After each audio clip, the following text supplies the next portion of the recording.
সম্মানিত দর্শক, আসসালামু আলাইকুম। আবার একটু নতুন ভিডিও নিয়ে কিন্তু আপনার সামনে আমি আসলাম। দেখতে পাচ্ছেন সামনে কিছু সংখ্যক সোলার প্যানেল। তো এই সোলার প্যানেলগুলি কিন্তু আপনার 100 ওয়াট করে প্রতিটি সোলার প্যানেল। তো আমি বর্তমান দাঁড়িয়ে রয়েছি, আমি 5 তলা বিল্ডিংয়ের উপরে আমি দাঁড়িয়ে রয়েছি। তো আপনারা বাইরের পরিবেশটা যদি একটু লক্ষ্য করেন, এখন বর্তমান বর্ষাকাল, চতুর্দিকে পানি আর পানি। তো এই যে সিস্টেমটা দেখতে পাচ্ছেন, এই সিস্টেমটা কিন্তু গ্রাহক নিজেই নিজের বাসায় স্থাপন করেছেন। ইনি নিজেই প্যানেলগুলো সংগ্রহ করেছেন।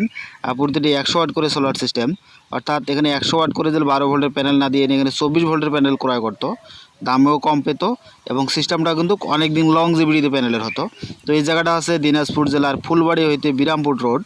দেখতে পাচ্ছেন জায়গাটা কিন্তু অনেক সুন্দর ন্যাচারাল একটি পরিবেশ। তো এই ধরনের সোলার সিস্টেমে যারা সোলার সিস্টেম করবেন তারা অবশ্যই 24 ভোল্টের প্যানেল দিয়ে সোলার সিস্টেমগুলো করবেন, যেহেতু গ্রাহক এটা নিজেই সোলারে কিছু এই অভিজ্ঞতা থেকে নিজেই এটা স্থাপন করেছেন।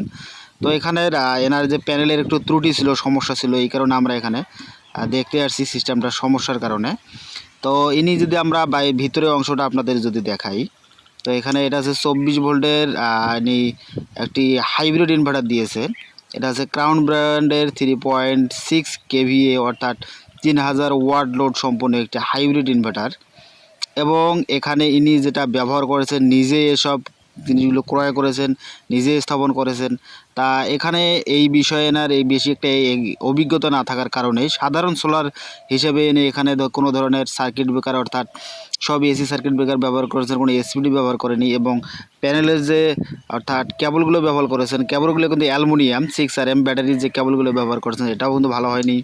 এখানে এক্সাক্ট ব্র্যান্ডের ইনি 200 এমপির ব্যাটারি ব্যবহার করেছেন। তো অবশ্যই এই মেশিনে একটা সুবিধা রয়েছে, এই মেশিনটা কিন্তু আপনারা ব্যাটারি ব্যতীত অর্থাৎ এবং কারেন্ট ব্যতীত সরাসরি সূর্যের আলোর মাধ্যমে কিন্তু আপনাদের বাসার লোডগুলো চালাতে পারেন। তা আপনারা যদি লক্ষ্য করেন, এখানে আমি কিন্তু ব্যাটারির পজিটিভ লাইনটি খুলে দিয়েছি, অর্থাৎ এখানে শুধু প্যানেলে কানেকশনটা রয়েছে, প্যানেল দিয়েই কিন্তু আপনার পুরোটা দিনের বেলা লোডটা কিন্তু চলতেছে এখানে। যদি আপনারা লক্ষ্য করেন ইনভার্টারের দিকে, ব্যাটারির যে ঘরটা দেখতে পাচ্ছেন এটা কিন্তু পুরোটাই খালি অংশ দেখাচ্ছে, অর্থাৎ শুধু ব্যাটারি বক্সটা চিহ্ন দেখাচ্ছে, কিন্তু ব্যাটারির সিগন্যাল নাই এবং এসি ইনপুটের কোনো ভোল্টেজ নাই। কিন্তু আপনার প্যানেল এবং লোডের পার্সেন্টেজ দেখেন, দুই দিকে দুটো ডাড়ির মধ্যে দেখতে পাচ্ছেন নীল পার্সেন্ট, লোডটা কিন্তু সমান। আমি এখানে যদি আপনাদের দেখাই, ব্যাটারি ভোল্টেজ শো করতে কিন্তু ব্যাটারির পার্সেন্টেজটা দেখাচ্ছে না। এবং প্যানেলের যদি আমরা ভোল্টেজটা দেখেন, এখানে প্যানেলের ভোল্টেজ 269 এবং প্যানেল থেকে কত ওয়াট পাচ্ছি, 236 ওয়াট বা 61 ওয়াট পাচ্ছি।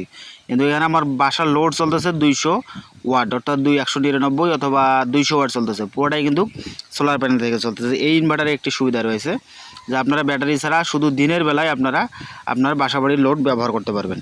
তো যারা আপনারা এই ধরনের সোলার সিস্টেম করতে চাচ্ছেন তারা অবশ্যই 24 ভোল্টের প্যানেল দিয়ে করবেন, 12 ভোল্টের প্যানেল দিয়ে এই ধরনের সিস্টেম করবেন না, কারণ এটা এমপিপিটি টেকনোলজি, এর সবগুলো কিন্তু সিরিজ কানেকশন করতে হয়। হাই ভোল্টেজের কারণে এর প্যানেলগুলো লংজিভিটি কিন্তু কমে যায়।